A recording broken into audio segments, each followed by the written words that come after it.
You have been lied to, not a small lie, but a foundational one. A lie so deeply embedded in the culture of ambition that you have mistaken it for truth. The lie is that genius is the primary variable in the equation of success.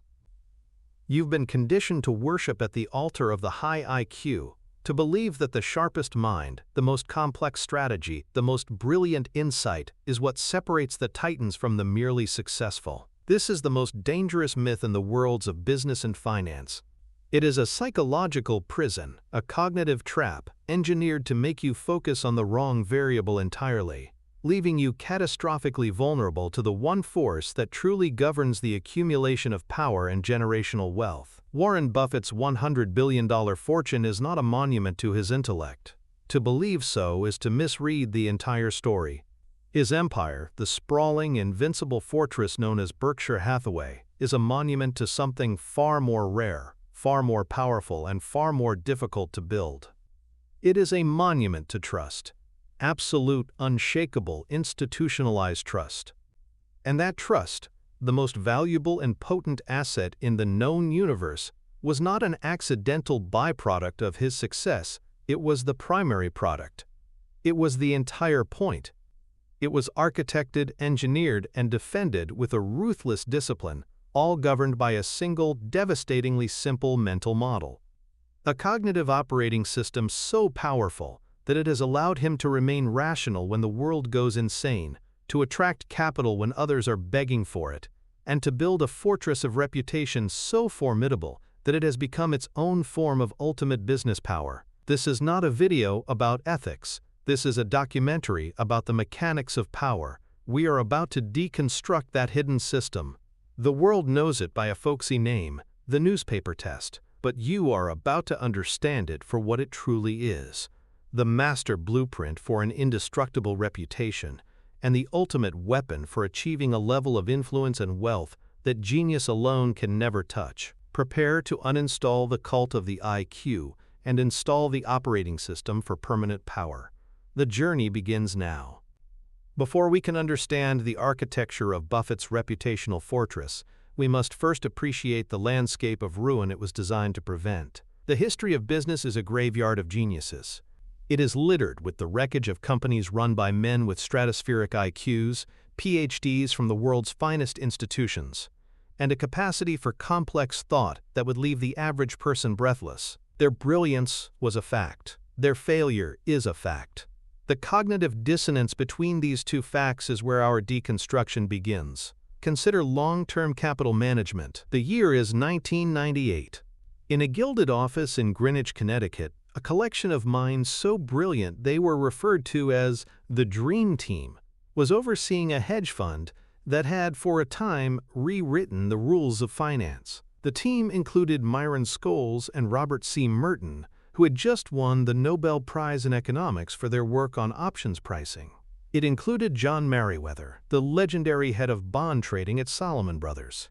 These were not just smart men. They were the high priests of financial theory. They had built complex mathematical models, elegant algorithms designed to exploit tiny, fleeting inefficiencies in the global bond market. Their entire enterprise was a monument to the power of the intellect. They believed they had created a scientific system for generating wealth, a machine that was, for all intents and purposes, infallible. Their collective IQ could have powered a small city. Yet, in the span of a few short weeks, this intellectual fortress crumbled into dust. A financial crisis in Russia, a so-called Six Sigma event that their models had predicted would happen only once in the history of the universe, triggered a cascade of losses so massive it threatened to bring down the entire global financial system.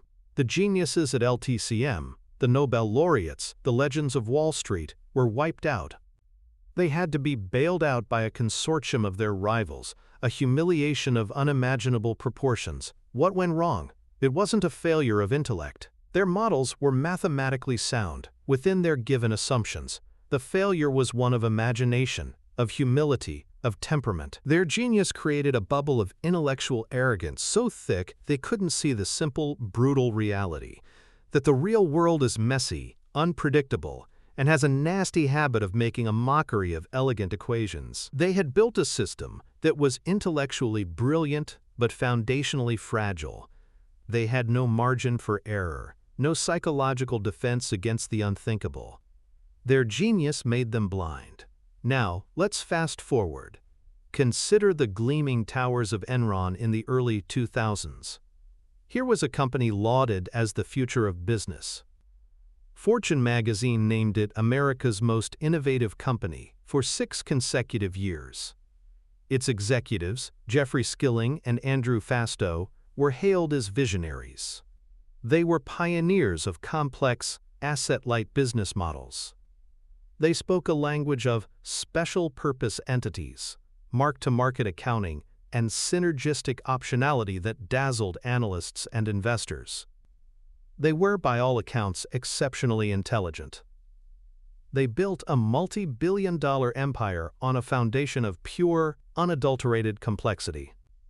They created a labyrinth of financial instruments so convoluted that virtually no one outside a small inner circle could understand them. And for a time it worked. The stock soared. The accolades poured in. They were the smartest guys in the room. And then, the tide went out. It was revealed that the entire edifice was a sham. The complexity was not a sign of genius, it was a tool of deception. The labyrinthine structures were designed not to create value, but to hide debt and inflate earnings. When the truth emerged, the collapse was swift and total. The company, once the 7th largest in America, evaporated into bankruptcy. The architects of this brilliant fraud were led away in handcuffs. Their intellect was their weapon, but it was also their undoing. They were smart enough to build a house of cards, but they lacked the fundamental wisdom to understand that a house of cards, no matter how elegantly constructed, will always, eventually fall. Finally, consider the recent spectacular implosion of FTX and its founder, Sam Bankman-Fried. Here was the archetype of the modern genius. A graduate of MIT, a prodigy of the effective altruism movement, he built a cryptocurrency exchange valued at over $30 billion seemingly overnight. He was the new king of finance, the benevolent visionary who was going to use his brilliant mind to make a fortune and then give it all away to save the world. The media adored him. Politicians sought his counsel. Venture capitalists lined up to give him billions. His intelligence was self-evident. He could articulate complex financial and philosophical concepts with a dizzying fluency. He operated in a world of perpetual motion, multitasking across 5 different screens, fueled by a belief in his own cognitive superiority. He built a system of interlocking companies, tokens, and lending schemes so opaque and convoluted that it defied easy explanation. The complexity, once again, was mistaken for genius. The reality, as we now know, was a story as old as time. It was a simple, old-fashioned case of fraud, dressed up in the complex language of the digital age. Customer funds were taken, gambled away, and lost. The entire $30 billion empire was a hollow shell. The genius founder was revealed to be, at best, a reckless gambler and, at worst, a sophisticated criminal. His intellect allowed him to build the trap, but his complete lack of a foundational governing principle ensured he and thousands of his customers would be caught in it. LTC Carai. Enron. FTX. 3 different eras, 3 different industries, 1 unifying lesson. The men at the helm were not stupid, they were brilliant. But their brilliance was untethered from a grounding philosophy. Their operating system was built around the question, what can we get away with, or how clever can we be? They lacked a cognitive governor, a psychological circuit breaker that would force them to ask a different, more powerful set of questions. Is this right? Is this sustainable? Can I explain this, simply and honestly, to the people who trust me? What would this look like on the front page of the newspaper? This is the void that Buffett's mental model was designed to fill. He understood, perhaps earlier and more profoundly than anyone in modern business history, that the most brilliant strategy in the world is worthless if it's built on a foundation of sand. He knew that the single greatest risk in any enterprise is not market volatility or competitive threat, but reputational ruin. And he knew that the only defense against that ruin was not a more complex algorithm, but a simpler, more robust code of conduct. He chose to build his fortress not on the shifting sands of intellectual fashion, but on the bedrock of trust. And the master tool he used to lay every single stone of that foundation is what we have come to call the newspaper test. It is the invisible engine of his success, the master algorithm that governs every decision, and the true source of his ultimate unshakable power. At the core of the Berkshire Hathaway empire, deeper than any financial statement or investment thesis, lies a single, deceptively simple sentence. It's a quote Warren Buffett has repeated so many times it has become a mantra, a creed, the foundational axiom of his entire life and career. It takes 20 years to build a reputation and 5 minutes to ruin it. If you think about that, you'll do things differently. This is not a folksy aphorism. It is not a platitude to be embroidered on a pillow. It is a line of code. It is the central processing unit of a cognitive operating system designed for ruthless, long-term effectiveness. This single sentence contains the entire philosophy.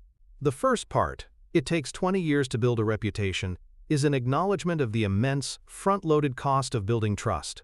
It's a recognition that reputation is not a given. It is an asset that must be constructed, brick by painstaking brick, through thousands of individual actions, decisions, and promises kept over decades. It is a slow, arduous, compounding process. The second part, and 5 minutes to ruin it, is the critical insight. It is the recognition of the terrifying asymmetry of trust. The asset that takes a lifetime to build can be vaporized in a single moment of greed, arrogance, or carelessness. The destruction is not linear, it is catastrophic and instantaneous. This asymmetry is the single most important risk factor in business and in life. The final part, if you think about that, you'll do things differently, is the operational command. It is the call to action. It transforms the observation from a passive statement into an active, decision-making heuristic.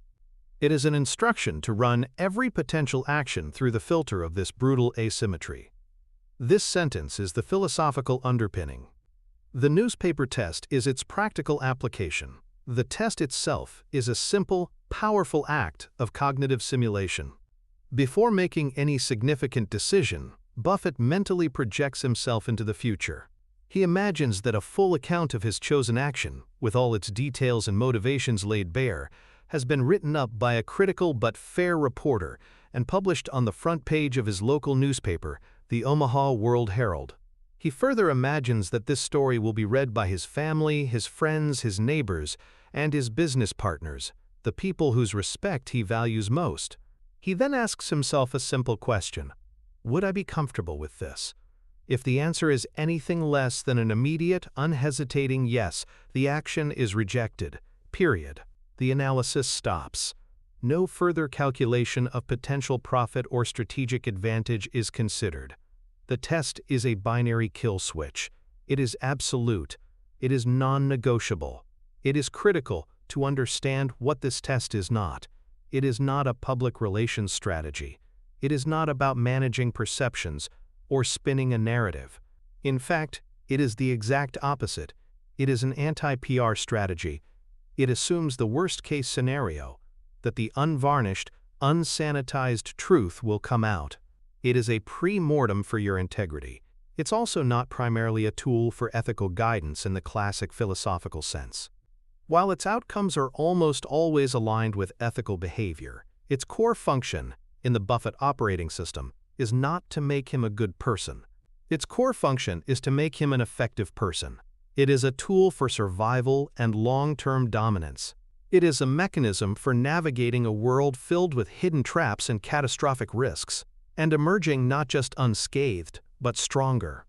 Buffett understands that in the game of long-term compounding, the person who wins is not necessarily the one who makes the most brilliant moves, but the one who avoids the single catastrophic, game-ending mistake. Ruining your reputation is that mistake. It is the equivalent of a checkmate. Once it's gone, you are out of the game. The newspaper test is his defense against checkmate. The power of this mental model lies in its ability to instantly reframe any decision. It yanks the decision out of the sterile, abstract world of spreadsheets and internal meetings and places it in the hot, emotional, and very real world of social consequences.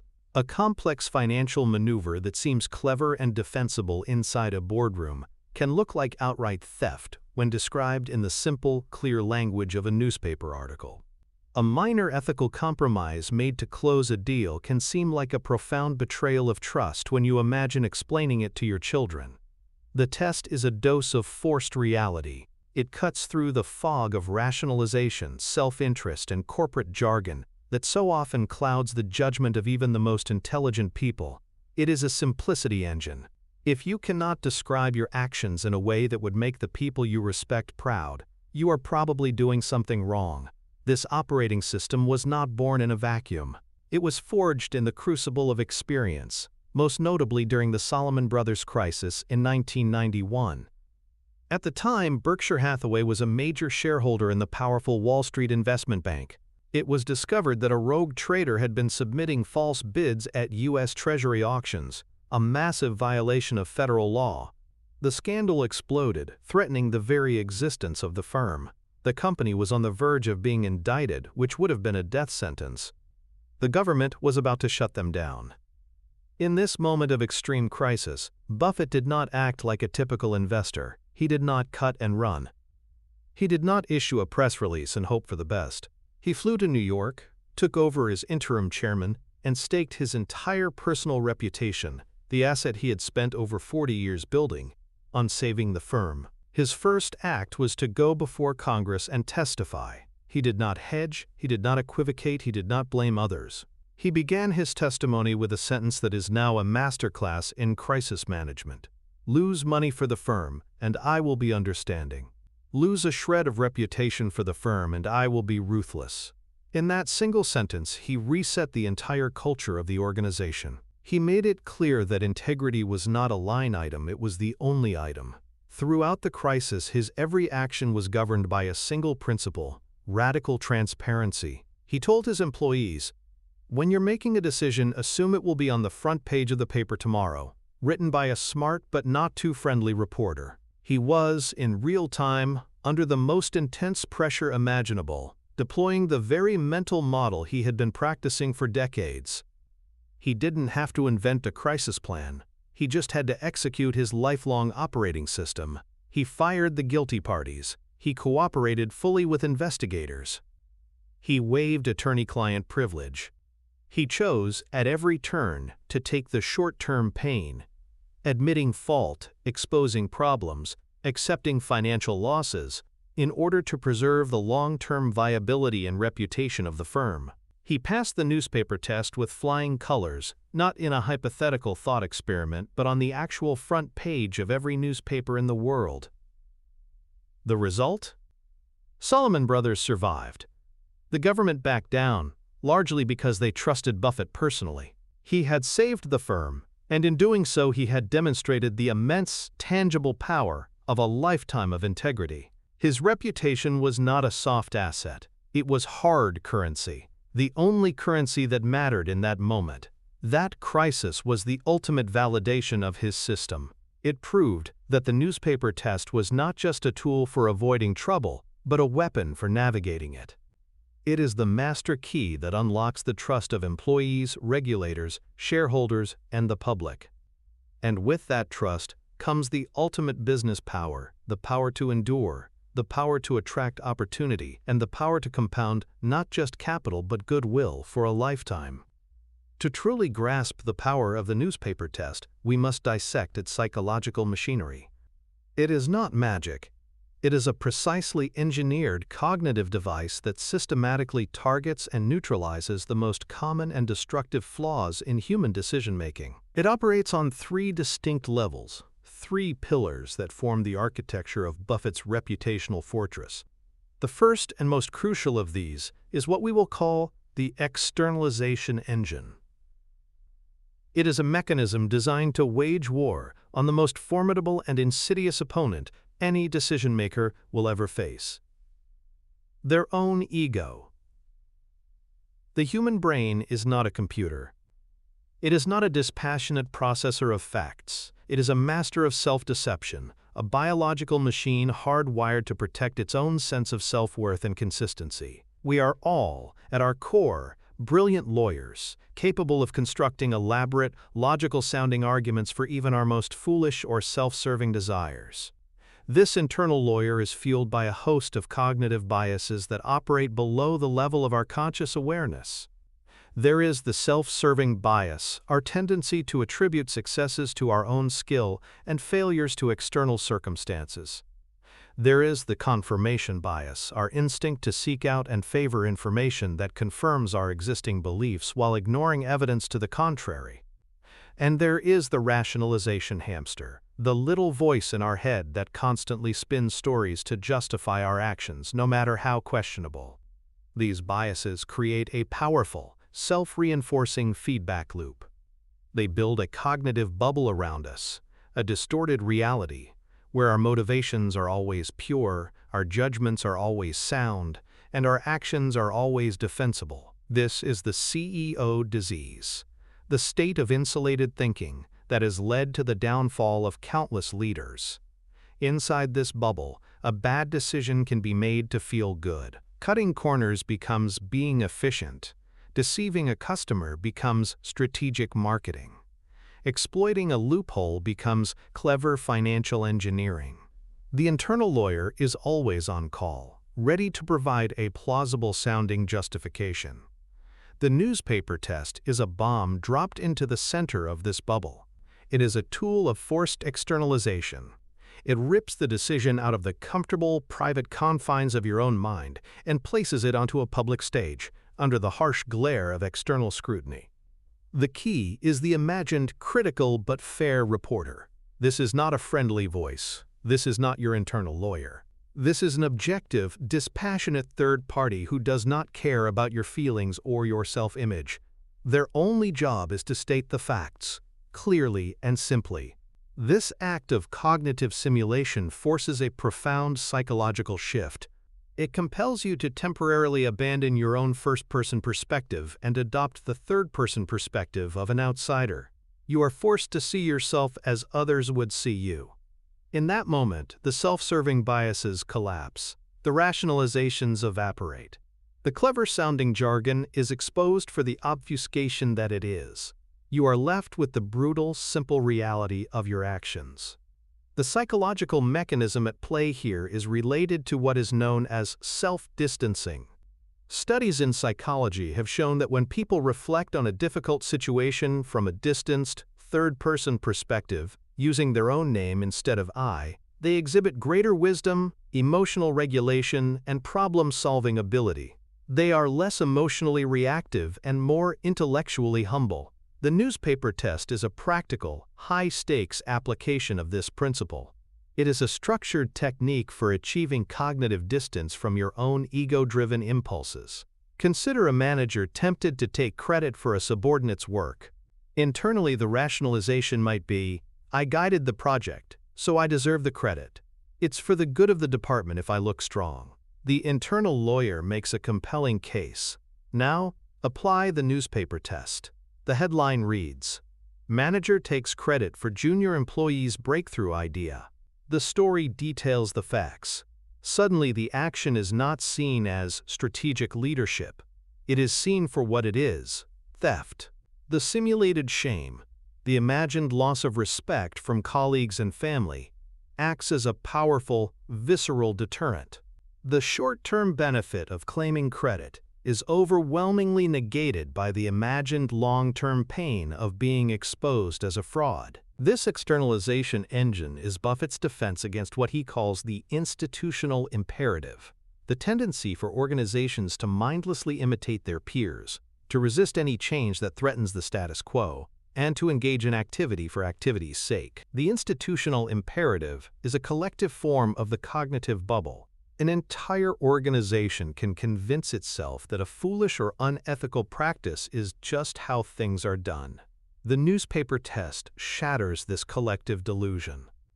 By asking, would we be comfortable with our actions on the front page, it forces the organization to justify its behavior not against the flawed logic of its competitors, but against the enduring standards of its community. It replaces the flawed question, is everyone else doing it, with the far more powerful question, is this right? This first pillar is the foundation of the entire system. It is the mechanism for achieving brutal intellectual honesty. By systematically externalizing every major decision, Buffett wages a continuous preemptive war against his own worst instincts. He assumes he is biased. He assumes he is capable of self-deception. And he has engineered a simple, powerful tool to protect himself from himself.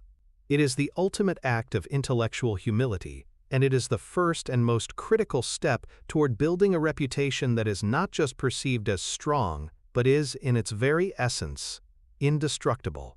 The second pillar of the reputational fortress is a mechanism designed to combat another fundamental flaw in human cognition, our broken relationship with time. Humans are notoriously bad at long-term thinking. Our brains evolved in an environment where immediate survival was paramount. The threat of a predator in the bushes or the opportunity for a high-calorie meal right now was far more pressing than planning for next season. This evolutionary inheritance has left us with a cognitive bias known as hyperbolic discounting. In simple terms, we have an overwhelming tendency to prefer smaller, immediate rewards over larger, delayed rewards. We choose the pleasure of the donut today over the benefit of good health a year from now. We choose the thrill of an impulsive purchase over the security of a robust retirement fund. This same bias infects our decision-making in business. The deal of a lifetime that requires a small ethical compromise feels intensely compelling in the present moment. The pressure to meet quarterly earnings targets creates an almost irresistible urge to cut corners or manipulate figures. The short-term reward, the bonus, the promotion, the positive press release, shines with a dazzling brightness that can blind us to the long-term risks lurking in the shadows. The newspaper test functions as a form of cognitive time travel. It is what we will call the time dilation protocol. It is a device for escaping the tyranny of the present moment. A bad decision often feels good in the short term because its negative consequences are delayed. They are an abstract, distant problem for our future self to deal with. The time dilation protocol works by taking those distant, abstract consequences and making them immediate, concrete, and emotionally resonant. When you imagine your actions on the front page of tomorrow's newspaper, you are not thinking about a problem for your future self a year from now. You are simulating the gut-wrenching, stomach-churning feeling of public shame tomorrow morning. You are forcing yourself to feel the long-term pain within the short-term decision window. This act of mental projection dilates time, stretching out the decision-making horizon and allowing the long-term consequences to carry their proper weight. The short-term gain is suddenly weighed against the immediate, imagined pain of reputational ruin, and the scales tip dramatically. The Salomon Brothers crisis is the ultimate case study in the power of this protocol. When the scandal broke, the immediate, short-term pressure was immense. Wall Street's instinct would have been to contain, to deny, to litigate. The playbook would have been to hire aggressive lawyers, manage the public narrative, and admit to as little as possible. This approach prioritizes the short-term goal of minimizing immediate financial and legal damage. It is a classic example of hyperbolic discounting. Buffett rejected this playbook entirely. His time dilation protocol was running in overdrive. He wasn't thinking about how to get through the next quarter. He was thinking about how Berkshire Hathaway would be perceived in 10, 20, 50 years. He understood that the immediate financial cost of radical transparency, while painful, was insignificant compared to the long-term, catastrophic cost of being perceived as untrustworthy. His testimony to Congress was a masterclass in this principle. He could have been evasive. He could have used legalistic language to deflect blame. Instead, he chose a path of brutal, painful honesty. He laid out the problems in excruciating detail. He accepted responsibility. He promised to fix it. He was taking the massive short-term pain of public confession in order to secure the massive long-term gain of restored trust. He was making a deposit in the bank of reputation, knowing it was the only asset that truly mattered. This protocol also explains Buffett's famous aversion to businesses he doesn't understand. When he famously avoided the dot-com bubble of the late 1990s, he was mocked for being out of touch. Tech stocks were soaring. Everyone was getting rich. The short-term pressure to participate was enormous. But Buffett applied his mental model. He couldn't understand the business models of many of these companies. They had no earnings, no clear path to profitability. If he were to invest, how could he possibly explain it on the front page of the Omaha World Herald? The headline would read, "Warren Buffett bets billions on companies that have never made a dime, hopes they will someday be worth something." It fails the test instantly. It reveals the investment not as a rational allocation of capital, but as a speculative gamble, a capitulation to the madness of crowds.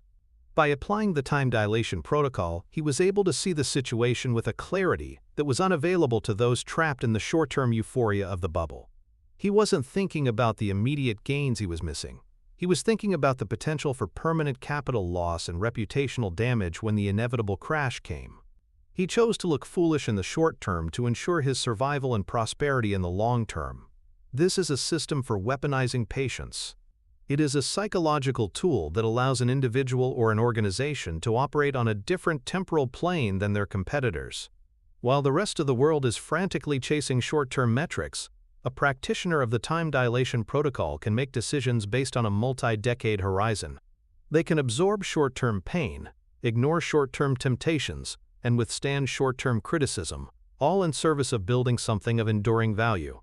It is the cognitive engine that powers Buffett's famous maxim: the stock market is a device for transferring money from the impatient to the patient. By engineering a way to force a long-term perspective on short-term decisions, he ensures that he is always on the right side of that transfer. The third and final pillar of the reputational fortress is perhaps the most counterintuitive. It reframes reputation from a purely defensive asset, a shield to protect against risk, into the single most powerful offensive weapon in the business arsenal. This is the ultimate payoff of the entire system. We call this pillar the asymmetric bet on trust. In finance, an asymmetric bet is one where the potential upside is many multiples of the potential downside. Investing in a startup is an asymmetric bet. You can only lose your initial investment, but you could potentially make 100 times your money. Buffett has built his entire career on a different, more profound kind of asymmetry. He has made a lifelong, massive, concentrated bet on the power of his own reputation. The downside of this bet is the constant, grinding discipline required to maintain it. It requires saying no to thousands of potentially profitable but reputationally ambiguous deals. It requires a level of transparency and honesty that can be painful in the short term. The upside, however, is nearly infinite.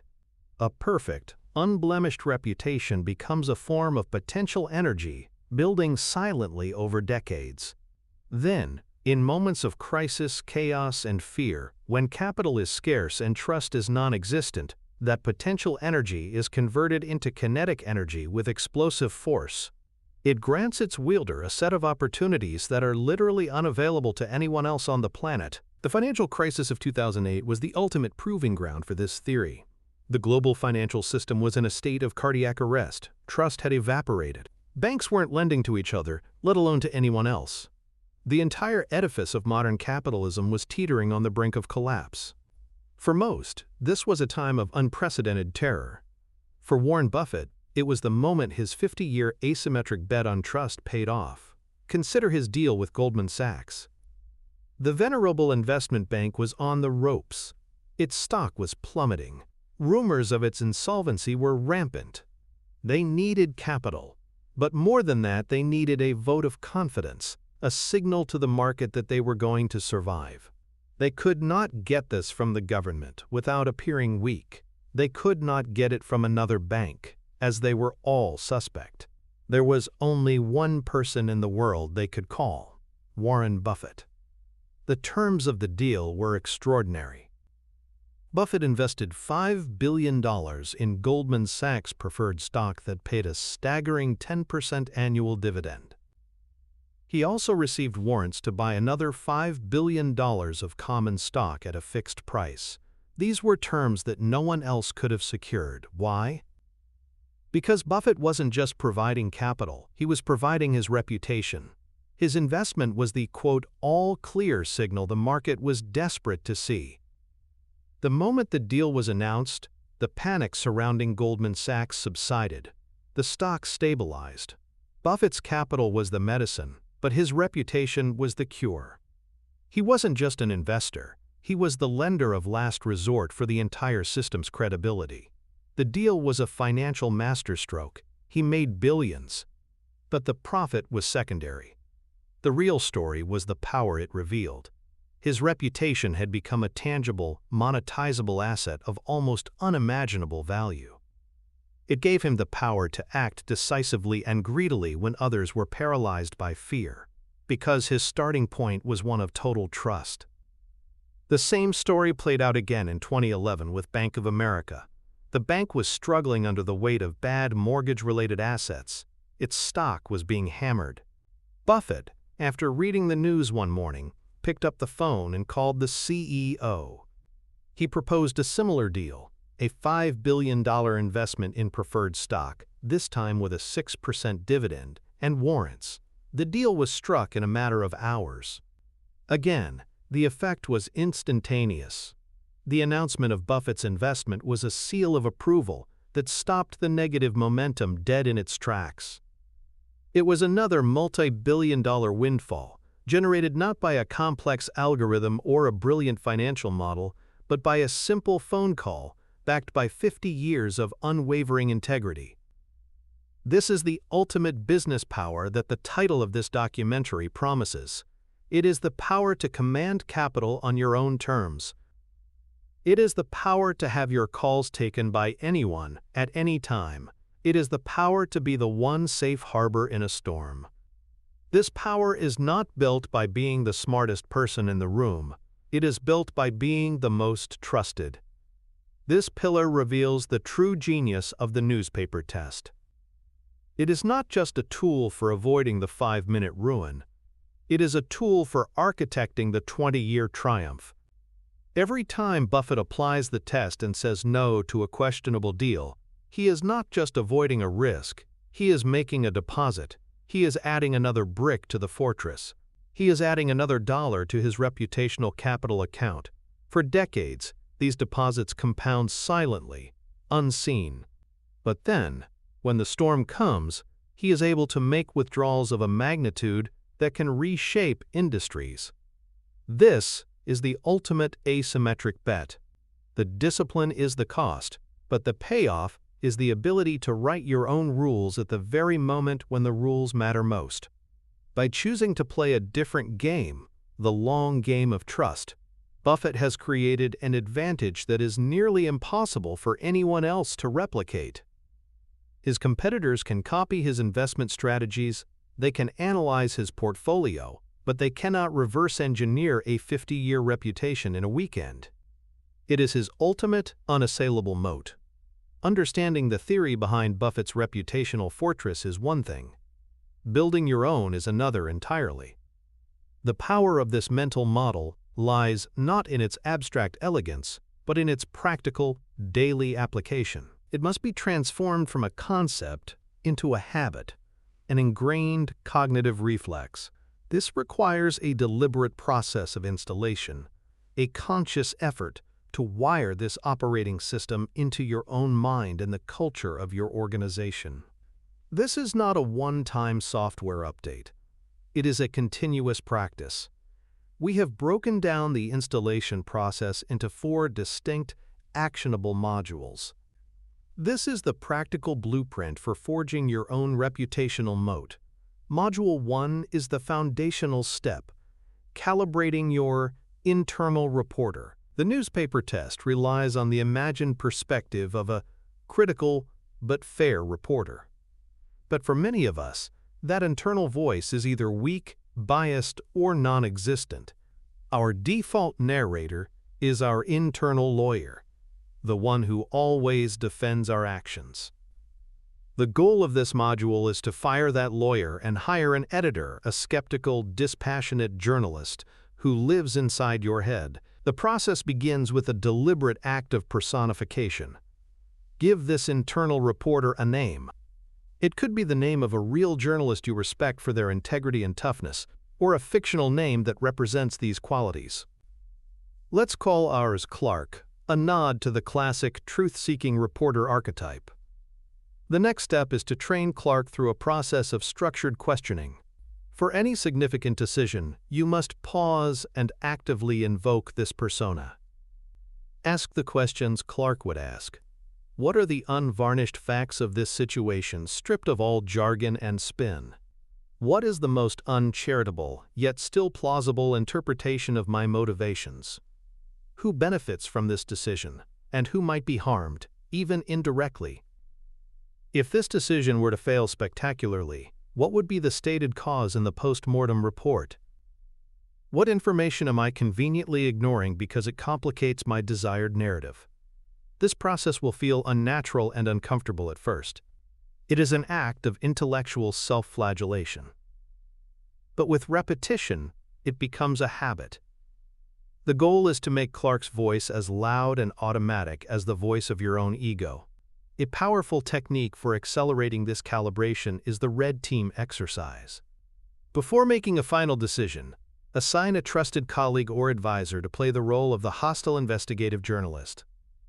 Give them permission to be ruthless, to poke holes in your logic, to question your motives, and to paint your decision in the worst possible light. Your job is not to defend yourself but to listen and take notes.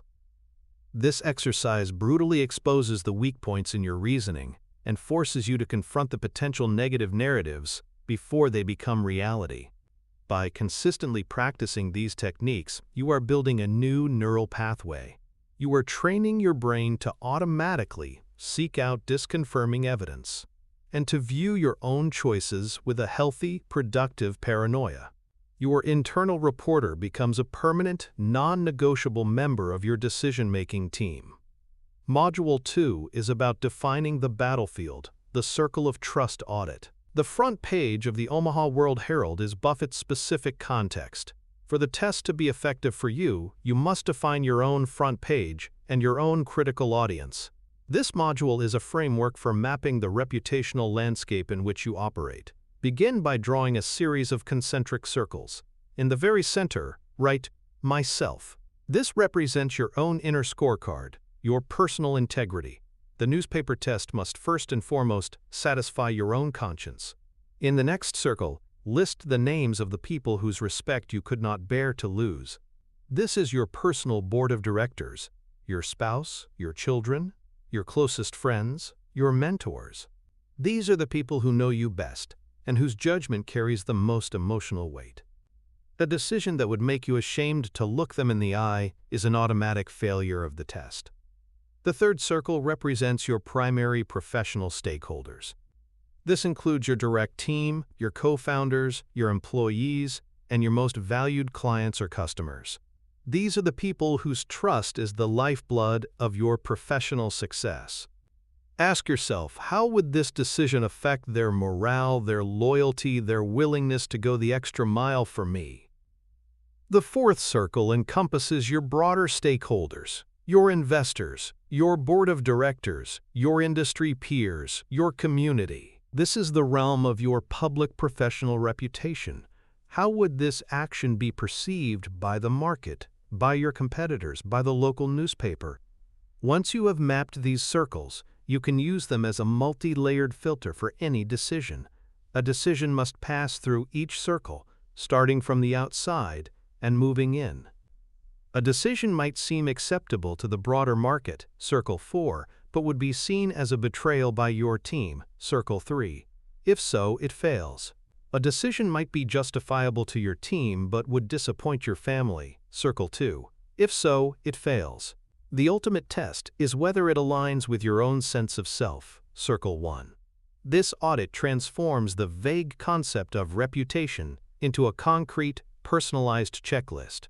It ensures that you are not just managing your public image, but are actively cultivating trust at every level of your life, from the most public to the most intimate. Module 3 is a weapon against the most common tool of deception: complexity. We call it the simplicity stress test. Buffett has often said that he has a rule: if you can't explain it to a 6-year-old, you don't understand it yourself. We can adapt this into a powerful tool for ethical and reputational diligence. The core principle is that needless complexity is often a cloak for a lack of substance, or, worse, for malicious intent. The financial schemes at Enron, the convoluted tokens at FTX, their complexity was a feature, not a bug. It was designed to confuse, to intimidate, and to prevent genuine scrutiny. The simplicity stress test is your defense. Before finalizing any deal, strategy, or decision, you must be able to pass 2 challenges. First, the elevator pitch test. You must be able to explain the core of the decision and its justification to an intelligent colleague in 30 seconds or less. If you find yourself using jargon, caveats, and convoluted phrasing, it's a red flag. It suggests you either don't fully understand the situation yourself, or you are subconsciously trying to hide something. Second, the grandmother test. You must be able to explain the decision to an intelligent person outside your field, like a grandparent or a non-expert friend, in a way that makes them nod in understanding and agreement. The goal is not to dumb it down, but to distill it to its essential human truth. Would they see it as fair, reasonable, and honorable? If you have to twist the narrative or omit key details to get their approval, you are failing the test. This module is a powerful diagnostic tool. It forces you to cut through your own rationalizations and confront the fundamental nature of your actions. If a decision cannot survive the clarifying light of simple language, it will not survive the harsh glare of public scrutiny. Module 4 is about formalizing the practice for your most critical decisions. It is the reputational pre-mortem. A standard pre-mortem exercise asks a team to imagine that a project has failed and then work backward to determine the causes.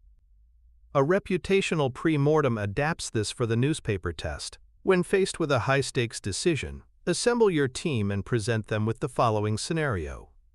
It is 1 year from today. We went ahead with this decision, and it has resulted in a catastrophic public relations disaster. It is on the front page of every major newspaper. Our company's reputation is in tatters, and our stakeholders' trust in us is gone. Our mission today is not to place blame, but to write the story. Let's brainstorm what that front-page article would say. What was the headline? What were the key facts that made us look so bad? What quotes from angry customers or former employees were included? What was the smoking gun piece of evidence that sealed our fate? This exercise is incredibly powerful. It shifts the team's perspective from one of optimistic advocacy to one of paranoid risk management. It depersonalizes criticism. You are not attacking the decision, you are collectively writing a fictional story. It often uncovers potential reputational risks, unintended consequences, poor optics, ambiguous communications that were completely invisible during the initial analysis. By making the worst-case scenario feel tangible and immediate, it provides the necessary emotional counterweight to the allure of the best-case scenario. It is the ultimate stress test for your decision-making process, ensuring that you have not just planned for success but have also built a robust defense against the 5-minute ruin. By diligently installing these 4 modules, calibrating your internal reporter, auditing your circle of trust, stress testing for simplicity, and conducting reputational pre-mortems, you transform the newspaper test from a clever idea into the load-bearing wall of your entire professional life. You are not just avoiding failure, you are actively architecting a fortress of trust so powerful that it becomes your greatest asset, your most enduring legacy, and the true source of your ultimate power. We have now deconstructed the psychological architecture of Warren Buffett's most foundational mental model. We have seen how the newspaper test functions as an externalization engine to combat ego, a time dilation protocol to defeat short-term thinking, and the engine of an asymmetric bet on trust that yields infinite returns. We have laid out the 4 modules for installing this powerful operating system in your own life. You now have the blueprint. You understand that an indestructible reputation is not a passive byproduct of success, but an actively constructed fortress. It is the machine that defends against catastrophic risk. More importantly, it is the machine that attracts opportunity. A pristine reputation acts as a powerful magnet, pulling in the two things every ambitious person craves: the best talent and the cheapest, most patient capital. You have built the fortress. You have solved the immense challenge of getting the money and the opportunities to flow to you. But this very success unlocks a new, and in many ways more complex problem. It is the problem of abundance. What do you do with the capital that your fortress of trust generates? A pristine reputation that produces billions of dollars in cash flow is ultimately useless. A powerful engine sitting idle without a second, equally robust mental model for rationally and systematically reinvesting every single dollar to compound wealth exponentially. This is the critical transition point in Buffett's own journey. It is where his genius shifts from the defensive art of reputation building and risk management to the offensive science of relentless wealth compounding. It is the difference between having a powerful magnet for capital and knowing how to architect a system that transforms that capital into an unstoppable force of financial gravity. This master blueprint for reinvestment is his most powerful and least understood mental model. He calls it the perpetual money machine. It is his three-pillar system for turning ordinary company profits into a self-reinvesting, self-accelerating engine of exponential wealth. If you are ready to learn the architecture of that machine, to understand how to reallocate the capital your reputation will earn you, then you must understand this system. It is the necessary next step on this journey. Click the video on your screen right now to begin the deconstruction of the perpetual money machine.